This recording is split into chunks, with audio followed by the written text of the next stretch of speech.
eu havia escrito no informativo que iria dar continuidade hoje à noite na palavra de domingo passado, né, uma igreja relevante. Eu ia falar hoje sobre o cristão relevante. Porém, eu estava pensando e meditando sobre a reunião desse domingo, tudo o que ia acontecer. Eu senti no meu espírito que deveria trazer uma palavra contextualizada, né, com essa data que é a Páscoa, e trazer uma reflexão para vocês, né, sobre o significado, né, bíblico da Páscoa. Então eu peço permissão para falar sobre o poder da ressurreição hoje, e se Deus permitir, então, domingo que vem eu continuo com aquela palavra. Queridos, porque eu quis pensar, né, com vocês sobre a Páscoa e o significado da Páscoa. Nesses dias eu comecei a pensar no sacrifício de Jesus na cruz por nós.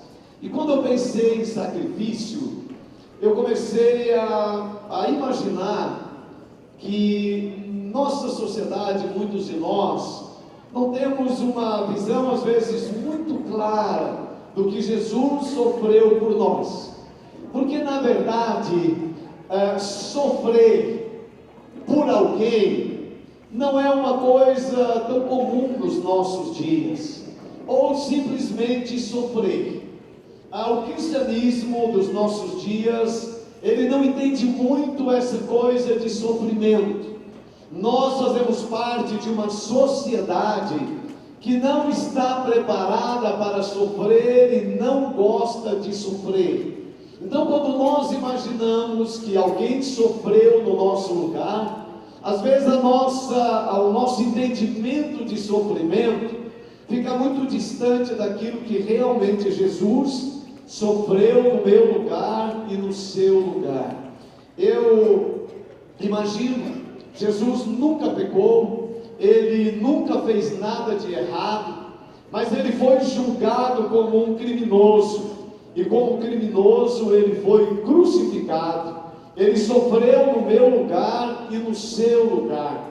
E eu imagino a vergonha e a humilhação que Jesus passou por nós.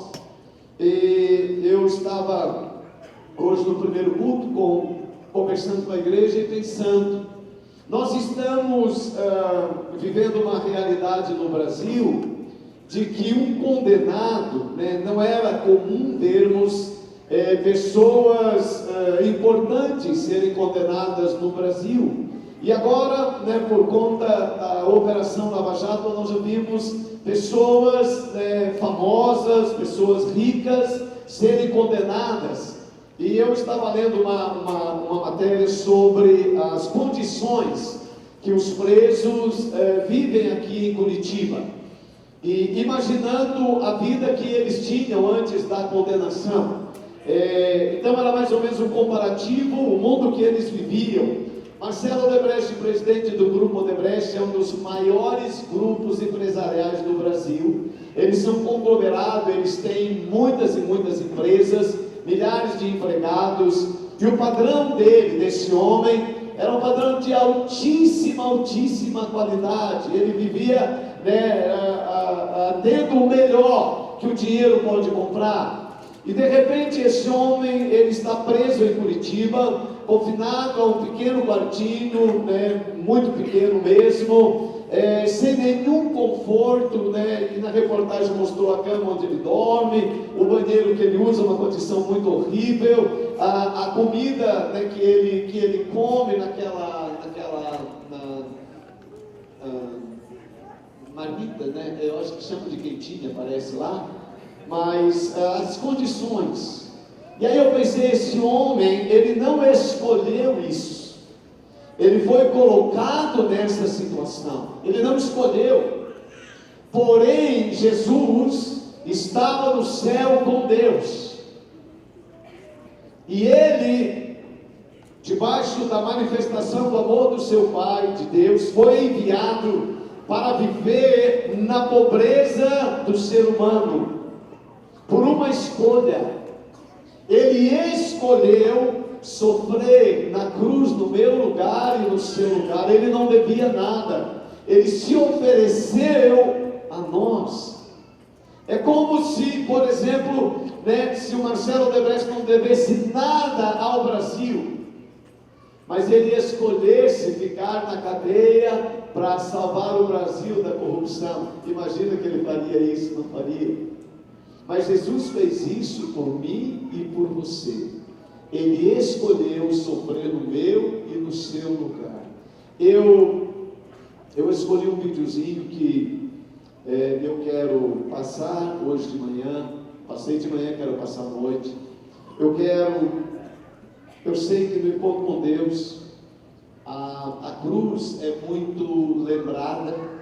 A cruz tem um significado muito grande.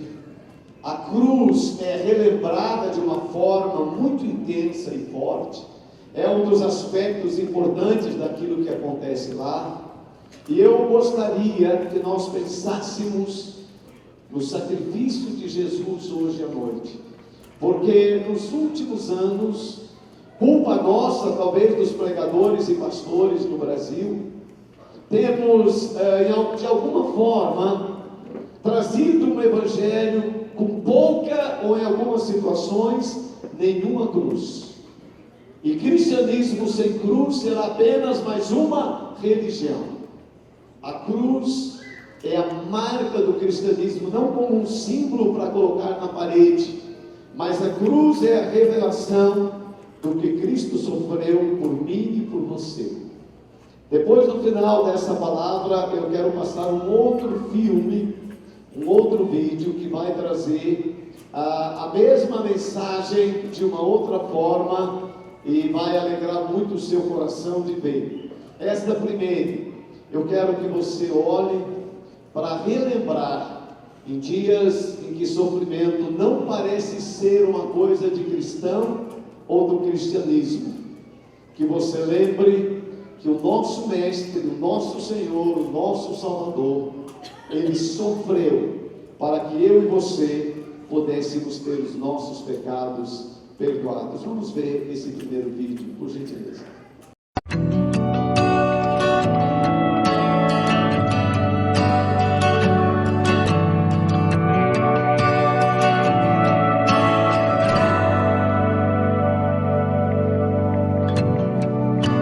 Savior, I come, quiet my soul. Remember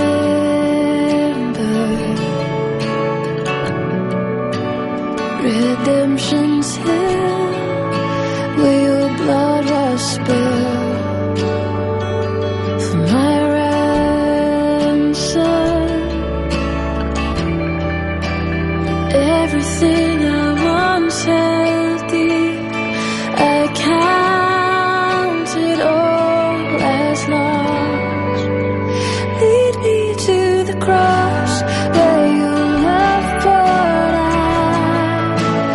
Bring me to my knees, Lord, I lay me down. Rid me of myself, I belong to you.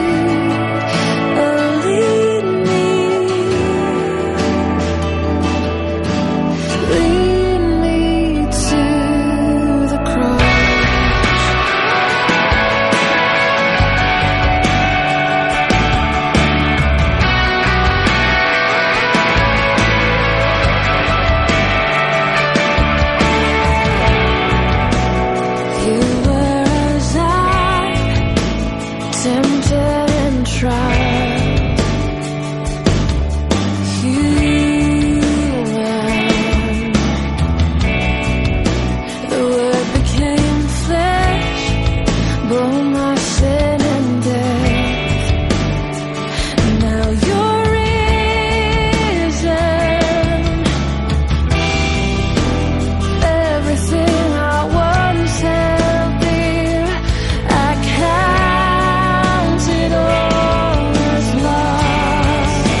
hoje à noite pensar um pouco com você sobre o significado da morte e da ressurreição de Jesus. Vamos ler alguns textos da Bíblia. O primeiro deles está em João, capítulo de número 20, verso 11 até o 18. Evangelho de João, capítulo 20, do verso 11 até o verso de número 18. Maria, porém, estava em pé diante do sepulcro a chorar. Enquanto chorava, abaixou-se para olhar para dentro do sepulcro. E viu dois anjos vestidos de branco sentados onde jazera o corpo de Jesus, um à cabeceira e o outro aos pés. E perguntou-lhe eles: mulher, por que choras? Respondeu-lhe: porque tiraram o meu Senhor e eu não sei onde o puseram. Ao dizer isso, voltou-se para trás e viu a Jesus em pé, mas não sabia que era Jesus. Perguntou-lhe Jesus: mulher, por que choras? A quem procuras? Ela, julgando que fosse o jardineiro, respondeu: Senhor, se tu o levaste, dize-me onde o puseste, eu o levarei. Disse-lhe Jesus: Maria. Ela, virando-se, disse-lhe em hebraico: Rabone, que quer dizer mestre. Disse-lhe Jesus: deixa de me tocar, porque ainda não subi ao Pai, mas vai a meus irmãos e dize-lhes que eu subo para o meu Pai e vosso Pai, meu Deus e vosso Deus. E foi Maria Madalena anunciar aos discípulos: viu o Senhor, e que ele lhes dissera estas coisas. Até aí, obrigado. Deixa pensarmos em algumas coisas sobre a Páscoa, o significado da Páscoa. Esta palavra Páscoa significa passagem, significa sair de um lugar onde você está e ir para outro lugar. Páscoa significa libertação. João 8,36 disse: pois o Filho vos libertar, verdadeiramente sereis livres. Então Páscoa significa estar no estado de escravidão e ser liberto. Osni, vamos de novo fazer aquele filme muito demais que fizemos hoje de manhã. Quero explicar para vocês o que significa Páscoa. Páscoa significa passagem. Então, Páscoa é assim, significa isso: você está num lugar e você sai daquele lugar e vai para um outro lugar. Israel estava escravo no Egito. Páscoa significa sair do Egito e ir na direção e para a terra prometida.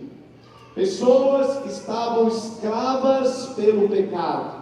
Páscoa significa sair daquela situação e viver no estado de libertação em Jesus. Deixa eu perguntar: quantas pessoas aqui hoje à noite, antes de conhecer a Cristo, eram escravas do vício de cigarro? Levanta a mão, levanta a mão. Diga assim: o Senhor me libertou. O Senhor me libertou. Então vocês saíram de uma situação de escravidão para uma situação de libertação. Essa semana morreu um dos principais jogadores que esta geração viu jogar, chamado Johan Cruyff. Ele jogou na Holanda. Ele é o mentor do futebol moderno no mundo, que gera milhões e milhões e milhões de reais ou de dólares. Este homem, que se tornou famoso, conhecido, ele não conseguiu, e ele venceu muitos adversários, mas ele não conseguiu vencer. Há 3 anos atrás, ele deu uma entrevista e ele disse: tudo que o futebol me deu, o cigarro está tomando. Ele morreu de câncer de pulmão nesta semana.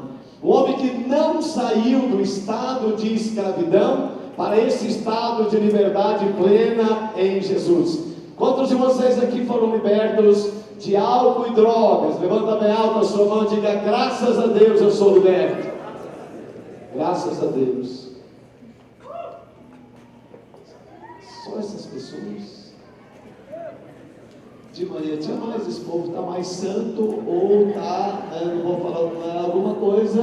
Deixa eu perguntar de novo, porque se Jesus fez isso com você, o seu testemunho deve ser para glorificar a Deus. Vou perguntar quantas pessoas, gente, não é quem está bebendo, viu gente? Não é para levantar a mão quem está bebendo, tá certo? Quantos de vocês foram libertos de álcool e droga? Levanta bem alto a sua mão e diga: Jesus me libertou! Glória a Deus, dá um aplauso a Jesus, é isso que Ele faz. Isso é Páscoa, é você sair do estado. Ontem à noite, a Juliana foi ela que ministrou no encerramento ontem à noite, foi algo tremendo. Tem duas palavras que eu quero que a Juliana agora fale na igreja, mas a palavra, então ela foi ontem à noite, perguntando para as pessoas alguns pecados que eles venceram. E eu achei interessante quando ela perguntou: quantos de vocês já venceram o pecado da mentira? Foi muito legal, porque muita gente venceu o pecado da mentira. E eu acho que ninguém estava mentindo que tinha vencido. Foi muito legal o que aconteceu ontem à noite. E a Juliana vai ter uma palavra fantástica que eu nunca ouvi, da forma como ela trouxe aquela ministração ontem sobre o orgulho. Ela precisa ministrar esta palavra na igreja. Mas como o teatro está sendo preparado como Hollywood, mais ou menos, então, o que significa Páscoa, pastor Osni? Demais, dê um aplauso a Jesus, esse ator. Páscoa significa você sair de uma situação, deixar para trás, para uma nova vida em Jesus. As fãs já estão aí gritando, já querem foto, autógrafo, ou seja, Israel saiu do Egito da escravidão para viver na terra prometida. Quantos de vocês têm realmente experimentado a Páscoa de Cristo na sua vida? Diga aleluia! Aleluia! Mas eu estava querendo saber o que tem a ver coelho com Páscoa. Você sabe? Eu fiquei. Então dessa vez eu vou estudar um pouco, quero saber o que tem a ver, porque na Bíblia não fala nada, Aí eu ouvi uma autoridade religiosa essa semana falando que me chamou a atenção, me estava explicando, eu queria saber. Então, é uma coisa muito conhecida no Brasil, e uma autoridade eclesiástica, não evangélica, católica, ele disse: você sabe por que tem coelho na Páscoa? E eu estava tão interessado, é impressionante isso, quando a gente quer saber uma coisa, alguém fala, aí eu parei para ouvir o que ele ia falar. Ele disse: coelho da Páscoa tem um significado muito importante na Páscoa. Tudo que eu quero saber significa que o coelho, ele mora numa toca, e ele sai fora da toca. Assim como Jesus foi crucificado, depois ele foi sepultado numa gruta, ele sai fora da gruta na ressurreição. Então o coelho com Jesus é muito parecido. Que horrível. Que horrível. Não tem nada a ver, não me convenceu. Mas também o coelho é um sinal de vida, multiplicação da vida. E quando foi trazido a figura do coelho, as pessoas morriam muito cedo, 30 anos, no máximo 35 anos elas morriam. Então eles queriam algo para celebrar na Páscoa, que a vida de Jesus, ela é uma vida que se multiplica e aumenta com muita facilidade, que os cristãos seriam como coelhos, se multiplicariam bastante. Essa eu gostei, achei legal, essa eu acho. Quantos querem que os cristãos se multipliquem muito na face da terra? Então isso é. Agora eu queria saber o que tem chocolate a ver com coelho. Ovo de chocolate. Coelho não põe ovo. Você sabia disso, Não põe. Então não podia ser coelho, tinha que ser galinha ou ganso da Páscoa. Mas não coelho. Não entendi também, mas aí a outra explicação é que como o pintinho sai de dentro do ovo, Jesus também saiu do túmulo e por isso o ovo. Mas entendido, mas por que com coelho eu não sei. Chocolate, essa eu gostei, porque é a parte que eu mais queria achar uma base bíblica para a gente poder ter na Páscoa, chocolate. E essa me convenceu. Jesus na cruz sofreu muito. Ofereceram para ele o vinagre, ele não tomou, mas ofereceram. Talvez quase passaram na sua boca. Então, antes da morte de Jesus, a vida era muito amarga. E depois da ressurreição, a vida tem que ser doce, como chocolate, gostoso. Cheio de coisa. Não tem nada a ver com a Bíblia, irmãos. Nada. Só para... Continua tudo do mesmo tamanho. Mas chocolate é bom. Quem comeu chocolate hoje? Eu tô... Levanta bem alto, irmão, só para a gente ver se esse tempo. Jesus. Gente, não dando na Bíblia, a gente já come desse jeito. Imagina se tivesse como seria, hein? Mas eu quero pensar um pouquinho com vocês hoje. Jesus morreu no meu lugar. Diga, Jesus morreu no meu lugar. Repita, por favor, diga assim: Jesus morreu no meu lugar. Vamos ler um texto que fala sobre isso. Isaías capítulo 53, do verso 1 em diante. Isaías 53, capítulo 1 em diante, até o verso 12. Vamos fazer assim, os jovens estão muito animados. Quantos de vocês gostariam que a gente tivesse um culto de domingo à noite mais avivado? Mais vibrante? Eu não gosto de coisa parada e triste e aborrecimentos. Mas o culto é aquilo que a gente faz. Se a gente fica parado e aborrecido, o ambiente vai ficar parado e aborrecido. Se a gente, o avivamento vem através de quem? De pessoas. Hoje, quando a gente estava, o coral estava cantando e adorando, eu estava também adorando, eu estava vendo algumas pessoas adorando, e aí eu vi uma bem barulhenta, mas não barulhenta de fazer barulho simplesmente, mas ela estava dando aleluia, glória a Deus, e bem feliz com Jesus. Aí eu falei, que legal ser feliz com Jesus. Quem aqui é feliz com Jesus? E essa irmã estava bem feliz com Jesus. Eu falei, se toda essa igreja tivesse como essa irmã feliz com Jesus, pensa que essa reunião ia ser muito animada. Você sabe quem é essa irmã? A Rosângela, está bem aqui? Está bem aqui? Ser feliz com Jesus é ter liberdade de poder dar glória a Deus, aleluia. E sabe o que os jovens fizeram? Não sei se você notou. Quando eu anunciei o texto da Bíblia que eu vou ler, eles celebraram que eu vou ler a Bíblia. Foi isso. A maior igreja do mundo que eu estive, a igreja da Nigéria, do pastor Enoque Adebori. Ele tem não sei quantos milhões de pessoas na igreja dele. E aquela vigília que tinha 1,5 milhão de pessoas, que eu estava lá no meio deles. E algo interessante. Toda vez que o pastor Enoque ou alguém está pregando naquela igreja, que fala o nome de Jesus, é impressionante. Eu vou só te ensinar assim. Vamos só fazer uma vez para você ver o que eles fazem. É muito lindo, para quem vai de fora, eu demorei para saber o que acontecia. O pastor estava pregando, e de repente ele pregava naquele idioma estranho lá, é um dialeto, não estava pregando inglês, e nem outra língua que desse para entender, eu não entendo também, mas ele estava dialeto, então não entendia nada. Eu só via que quando ele falava alguma coisa, o povo levantava, dava um brado, e aí ele continuava a pregar. Daí a pouquinho, de novo o povo levantava e sentava. Aí eu comecei a prestar atenção, mas eu não via ele fazer gesto, não via ninguém entender comando.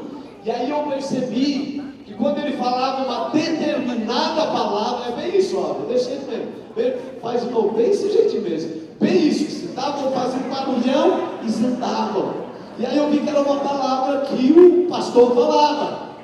Aí eu perguntei para o pastor que está do meu lado, eu falei, você sabe que palavra é essa mágica que o pastor fala? Ele disse sim. Eu falei, que palavra é? Ele disse, Jesus. Toda vez que o pastor falava Jesus, então é desse jeito. Pois eles estão na Bíblia, ele esposa, os amigos, eles acabaram de fazer um jejum de 40 dias, por isso que ele está flutuando lá, só no livro, por isso que ele está assim. Quando a gente está bem leve espiritualmente, a gente faz isso, mas quando está muito gordão, aí não sai cadê? Vamos fazer, é para Jesus, por favor, entenda isso. Entenda isso, tá bom? Prepara aí, fica preparado. Enquanto você está preparando, o Jonathan veio aqui e ele disse: irmãos, quando você... Eu fui pregar numa igreja ontem, muito abençoada aqui em Curitiba. Nessa reunião, tinha 914 pessoas que querem passar no nosso encontro com Deus. 914 pessoas. O pastor Odilon me ajuda, por favor, arruma uma vaga para esse pessoal passar no encontro com vocês. 914 pessoas. Mas esse povo tinha um ânimo tão grande. E aí, o tema deles, do ano, é o ano da excelência. Então, tudo que eles fazem nessa igreja, eles fazem com excelência. E aí eu fiquei pensando, o Jonathan falou assim: irmãos, quando a gente terminar de cantar parabéns, vamos fazer um barulhão.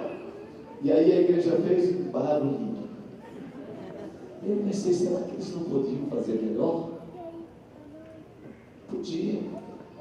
Mas às vezes a gente pode fazer melhor e não faz. Mas quando eu pensei, para Deus a gente tem que fazer sempre o melhor. Então está ensaiado, está treinado agora. Quando eu vou falar esse nome.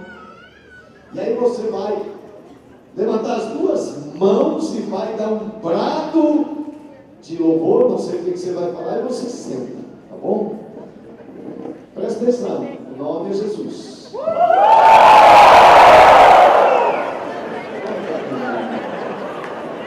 Calçada, gostaram?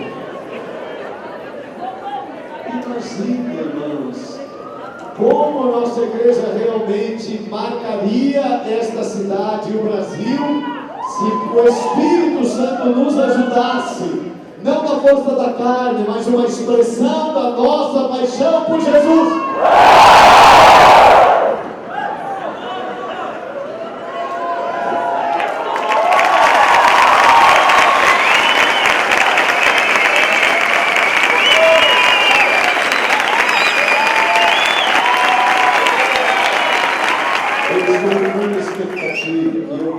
Contribuir com o Espírito Santo para trazer o avivamento para o culto de domingo à noite. Eu acredito que eu posso contribuir.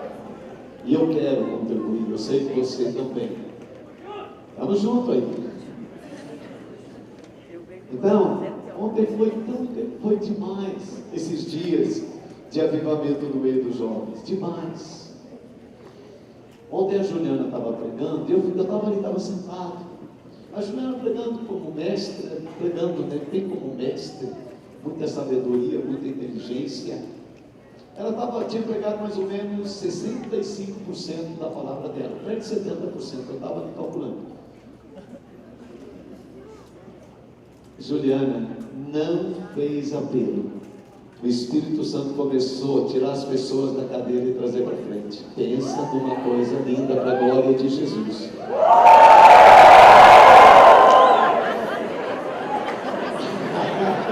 Você foi pego e distraído, não deu certo dessa vez com alguns, não é verdade? Fica ligado. Fica ligado. Vamos ler o texto. Essa Páscoa vai marcar as nossas vidas, presta atenção. Essa Páscoa vai marcar a nossa vida, a alegria de Deus está voltando. Vamos lá ler o texto. Quem deu... e foi assim, então, eu comecei tudo isso para explicar dos jovens, né? Eu comecei só para explicar. Quando eu anuncio o texto bíblico, a gente anunciava na conferência, os jovens faziam barulho. Isaías 53, 1. Quem deu crédito à nossa pregação e a quem se manifestou o braço do Senhor, pois foi crescendo como renovo perante Ele, e como raiz que sai de uma terra seca, não tinha formosura nem beleza. E quando olhávamos para ele, nenhuma beleza víamos para que o desejássemos. Ele era desprezado e rejeitado dos homens, homem de dores e experimentado nos sofrimentos. E como um de quem os homens escondiam o rosto, era desprezado, e não fizemos dele caso algum. Verdadeiramente Ele tomou sobre si as nossas enfermidades e carregou com as nossas dores, e nós o reputávamos por aflito, ferido de Deus e oprimido. Mas Ele foi ferido por causa das nossas transgressões e esmagado por causa das nossas iniquidades. O castigo que nos traz a paz estava sobre Ele, e pelas suas pisaduras fomos sarados. Todos nós andávamos desgarrados como ovelha, cada um se desviava pelo seu caminho, mas o Senhor fez cair sobre Ele a iniquidade de todos nós. Ele foi oprimido e afligido, mas não abriu a sua boca. Como um cordeiro que é levado ao matadouro, e como ovelha que é muda perante os seus tosqueadores, assim Ele não abriu a boca. Pela opressão e pelo juízo foi arrebatado. E quem dentre os da sua geração considerou que Ele fora cortado da terra dos viventes, ferido por causa da transgressão do meu povo? E deram-lhe a sepultura com os ímpios e com o rico na sua morte, embora nunca tivesse cometido injustiça, nem houvesse engano na sua boca. Todavia, foi da vontade do Senhor esmagá-lo, fazendo-o enfermar. Quando ele se puser como oferta pelo pecado, terá a sua posteridade, prolongará os seus dias, e a vontade do Senhor prosperará nas suas mãos. Ele verá o fruto da sua alma, ele verá o fruto do trabalho da sua alma e ficará satisfeito. Com o seu conhecimento, o meu servo justo justificará muitos, e as iniquidades deles levará sobre si. Pelo que lhe darei o seu quinhão com os grandes, e com os poderosos repartirá ele o despojo. Porquanto derramou a sua alma até a morte, foi contado com os transgressores, mas ele levou sobre si o pecado de muitos, e pelos transgressores intercedeu. Esse texto mostra que o Cordeiro de Deus, para salvar-me, eu e você, para nos salvar dos nossos pecados, o nome dele é Jesus. Glória a Deus. João, no primeiro capítulo, verso 1, capítulo 1, verso 29. João 1:29. Esse homem teve uma visão. No dia seguinte, João viu a Jesus, que vinha para ele e disse: Eis o Cordeiro de Deus, que tira o pecado do mundo. Repita: eis o Cordeiro de Deus, que tira o pecado do mundo. Ele derramou do seu sangue para perdoar os meus pecados e para perdoar os seus pecados. A primeira Páscoa não foi a celebração desta que nós estamos comemorando. Eu quero apenas ler um texto para lembrá-los que a primeira Páscoa, ela foi dada a Israel, o povo de Deus, e eles a comemoraram. E o registro está em Êxodo capítulo 12, que nós vamos ler, do verso 1 em diante. Vejamos o que diz esse texto sobre a primeira Páscoa. Ora, o Senhor falou a Moisés e Arão na terra do Egito, dizendo: Este mês será para vós o princípio dos meses, este mês vos será o primeiro dos meses do ano. Falai a toda a congregação de Israel, dizendo: Ao 10º dia deste mês tomará cada um para si um cordeiro, segundo as casas dos pais, um cordeiro para cada família. Mas se a família for pequena demais para um cordeiro, tomá-lo-á juntamente com o seu vizinho mais próximo de sua casa, conforme o número de almas, conforme ao comer de cada um, fareis a conta para o cordeiro. O cordeiro ou cabrito será sem defeito, macho de 1 ano, o qual tomareis das ovelhas ou das cabras. E o guardareis até o 14º dia deste mês, e toda a assembléia da congregação de Israel o matará à tardinha. Tomarão do sangue e poluão em ambos os umbrais, e na verga da porta, nas casas em que o comerem. E naquela noite comerão a carne assada ao fogo. Eu tenho uma base bíblica para churrasco. Está na Bíblia. Olha aí, está na calçada, pode agora, churrasco é da Bíblia. Está lá. Comerão a carne assada ao fogo, com pães ázimos, com ervas amargas a comerão. Não comereis dele cru, nem cozido em água, mas sim assado ao fogo, a sua cabeça com as suas pernas e com a sua fressura.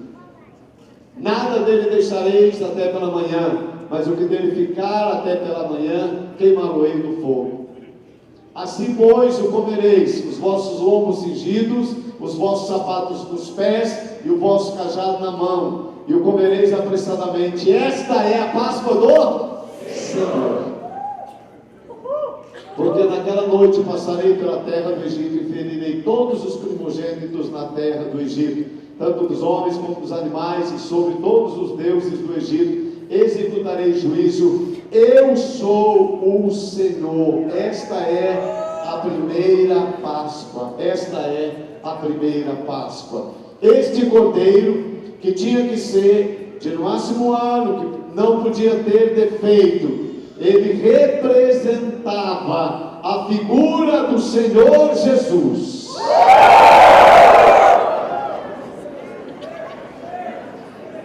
Era uma representação. Eu quero ler,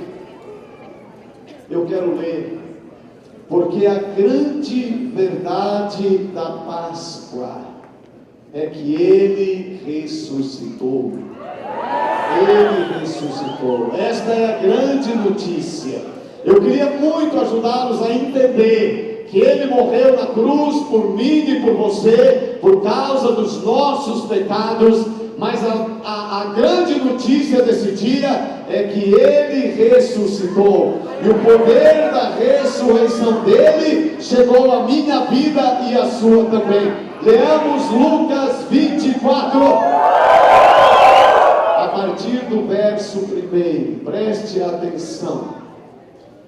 Mas já no primeiro dia da semana, bem de madrugada, foram elas, diga elas, só as mulheres, digam elas, foram elas levadas ao sepulcro, levando especiarias que tinham preparado, e acharam a pedra removida do sepulcro. Entrando, porém, não acharam o corpo de Jesus.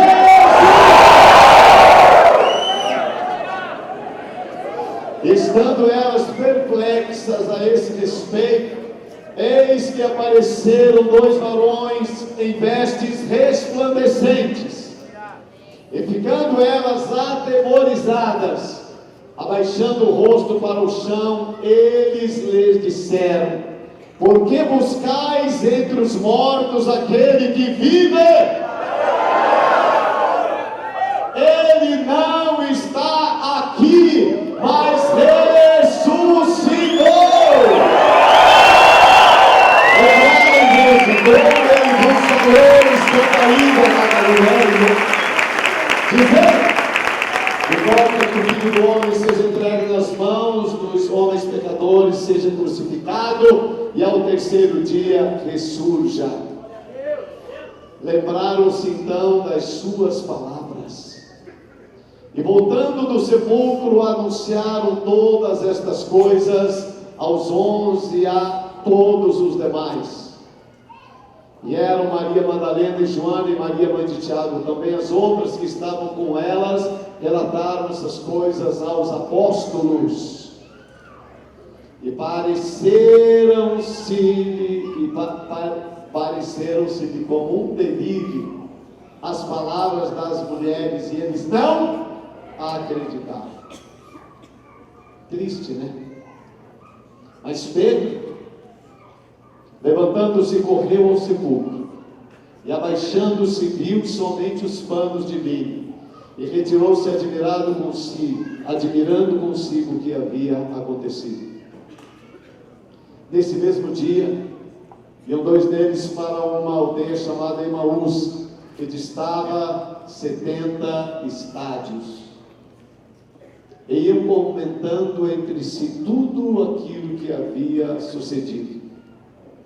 Enquanto assim comentavam e discutiam, o próprio Jesus se aproximou. Essa até eu fiquei surpreendido, não tinha visto. Mas os olhos deles estavam como que fechados. Olha para mim um instante. Até que o Espírito Santo abra os nossos olhos, mesmo ouvindo a história da ressurreição, Páscoa como hoje, mas nós não entendemos completamente o que foi que ele fez por nós. Os discípulos estavam andando ao lado dele, mas não perceberam que era ele. Talvez, meu querido, minha querida, você está aqui hoje à noite, e talvez você tenha ouvido muito tempo sobre esse nome, que é sobre todo nome, o nome de Jesus. Mas os seus olhos ainda não foram abertos para você compreender o sacrifício dele por você, que ele ressuscitou para dar a você vida eterna. Vamos continuar lendo. E ele lhes perguntou: sobre o que vocês estão discutindo enquanto caminham? Eles pararam com os rostos entristecidos. Um deles, chamado Cleopas, perguntou: você é o único visitante em Jerusalém que não sabe das coisas que ali aconteceram nesses dias? Que coisas? Perguntou ele.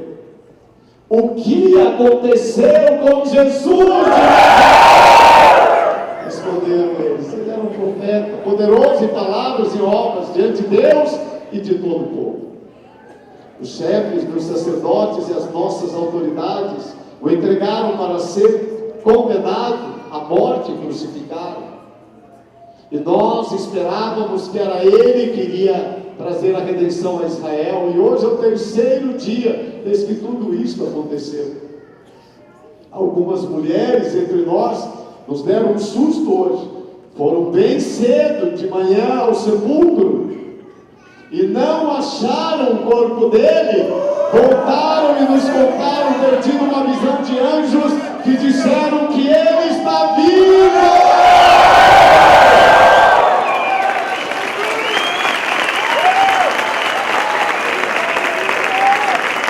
Alguns dos nossos companheiros foram ao sepulcro e encontraram tudo exatamente como as mulheres tinham dito, mas não viram. E ele lhes disse: como vocês custam a entender, e como demoraram a crer em tudo o que os profetas falaram. Não devia o Cristo sofrer estas coisas para entrar na sua glória? E começando por Moisés e todos os profetas, explicou-lhes em que constava a respeito dele todas as escrituras. E ao aproximar-se do povoado para o qual estavam indo, Jesus fez como quem ia diante deles.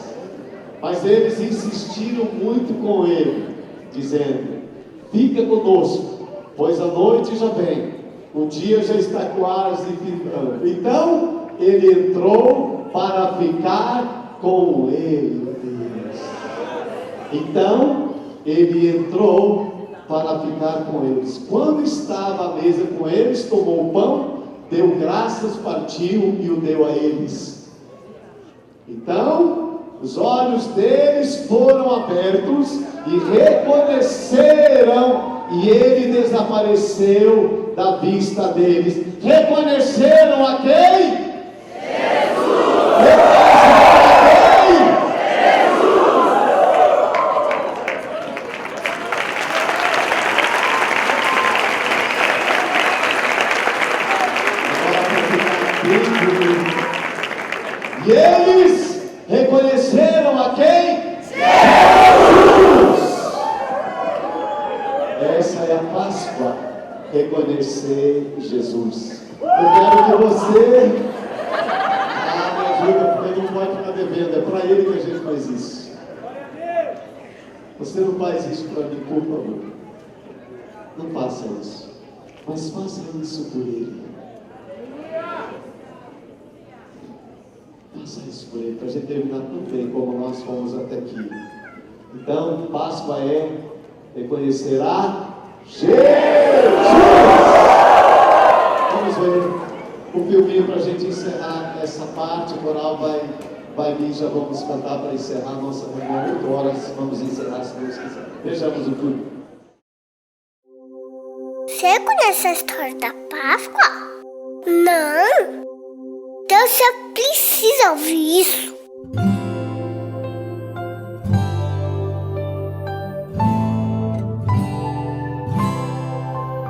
Deus queria muito que a gente ficasse de bem com Ele. Daí Ele mandou Jesus. E a Páscoa foi quando Jesus foi salvar a gente.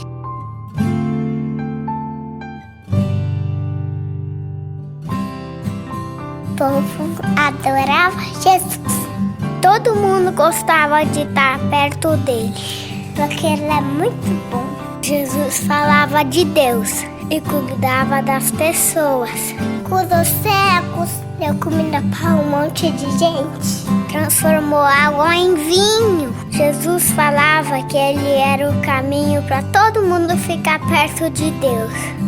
E por isso tinha gente que não gostava dele. Essas pessoas queriam prender Jesus. Ele sabia disso. Mesmo assim, foi lá para Jerusalém. Lá ele preparou uma janta bem especial para os amigos dele. Jesus pegou a comida e agradeceu a Deus e dividiu com os amigos. E eles beberam, comeram e até cantaram. Nessa hora, ele ensinou uma coisa muito importante: que a gente deve amar os outros, igual ele amou a gente.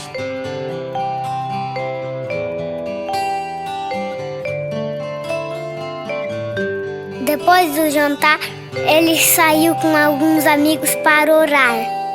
Você acredita que eles dormiram? Ele falava: acordem, acordem, acordem, acordem. É importante que vocês orarem, gente. Mas eles não acordavam. Bem nessa hora, quando ele estava orando, foi preso. Daí foi bem chato. Bateram nele, fizeram dodói nele, machucaram ele. Eles vinham com chicote e tá. E agora era sexta-feira. Fizeram ele carregar uma cruz bem pesada. Foi muito difícil carregar aquela cruz. As pessoas gritavam: sabe assim mesmo? Se você é Deus, desce daí, cara. E ele estava sofrendo sem falar nada. Foi bem triste. E agora Jesus estava morto.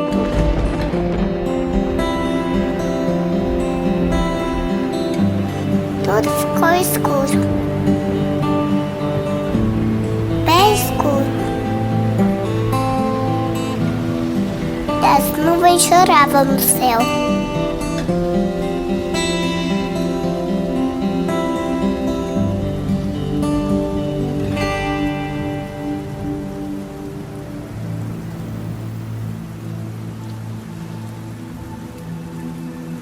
Eles colocaram o cofre de Jesus na caverna, protegida por um guarda bem brabo. pra ninguém entrar lá. Mas até o guarda se arrependeu. Percebeu que Jesus era Deus. Ele até chorou.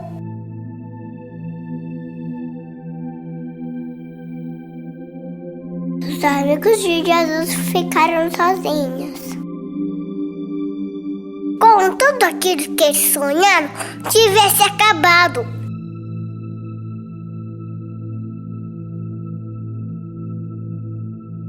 No domingo, 3 amigas de Jesus foram lá na gruta. Eles estavam tristes, porque ele tinha morrido. Mas pareceu um anjo bem legal que falou assim: eu não tenho medo. E Jesus não está mais aqui, porque ele está vivo. E eles saíram correndo: Jesus está vivo, Jesus está vivo. Até que não gostava de Jesus, aprendeu que era Deus. Essa história é da Páscoa, uma história de amor do nosso Deus que entregou seu Filho Jesus, porque ama a gente.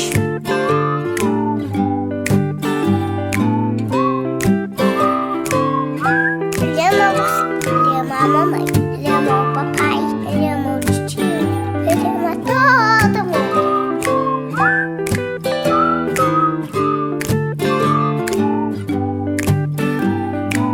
Ele prometeu que um dia ele vai voltar.